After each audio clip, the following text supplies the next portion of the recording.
Hello and welcome back to another video. So I've got a lot of questions about Garrison invasions. How do we get them, and more importantly, how do we actually get golds in them? Well, now that I've done one and got a gold for myself, it's time to just give 5 tips that should help you out in this regard. So at number 1, I'm just going to talk about actually getting them. Basically, to get these, you need to kill mobs outside in the world, in the level 100 subzones that you do your daily Apexis missions in. Now, it's a little bit strange because the number of mobs you need to kill is not known. However, it can take from 2 to 3 hours to kill enough mobs to trigger one. Now, I have heard that kills while in a raid group do not count. However, my Iron Horde invasion triggered off grinding Apexis crystals in a raid group in the pit. So while I can't necessarily recommend that you do this in a raid group or something, it seems like that did work for me.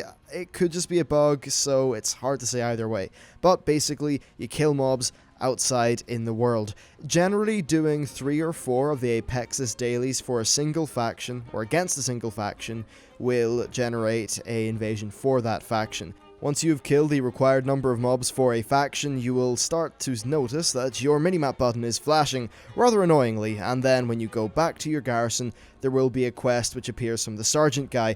Unfortunately, that minimap button does not stop flashing, which is kind of annoying if you plan on saving it up until next week.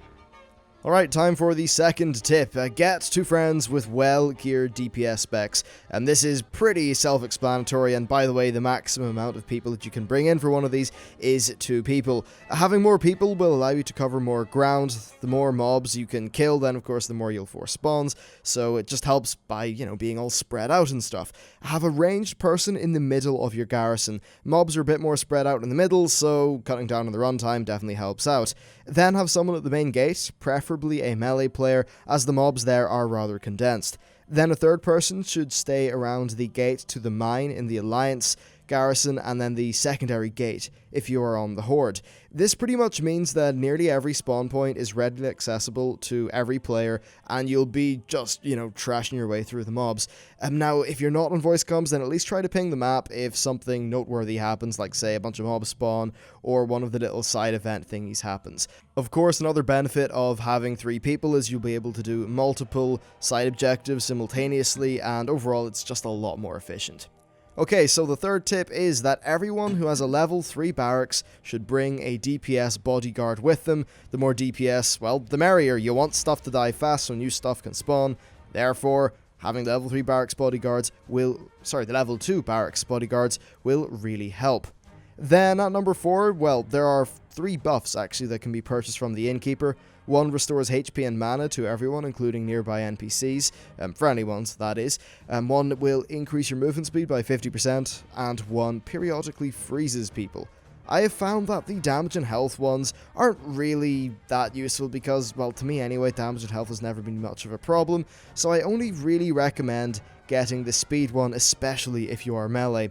Also, if you anticipate struggling, maybe, you've not got a particularly high gear level, then food and a flask could help, especially during that 8-minute long stage in the middle of the garrison invasion. Then 5th and finally, in addition to your bodyguard follower, you can actually recruit a follower to patrol with you. Just find a follower running around your barracks, your garrison even, then just right click on them, talk to them, and you can recruit them as like a minion. So you'll be able to have yourself, then your bodyguard follower, and then your minion. Now, the minion one is not as strong as a bodyguard, and it cannot leave the garrison, but it will provide you with more DPS, and as we said earlier, more DPS is pretty much always a good thing.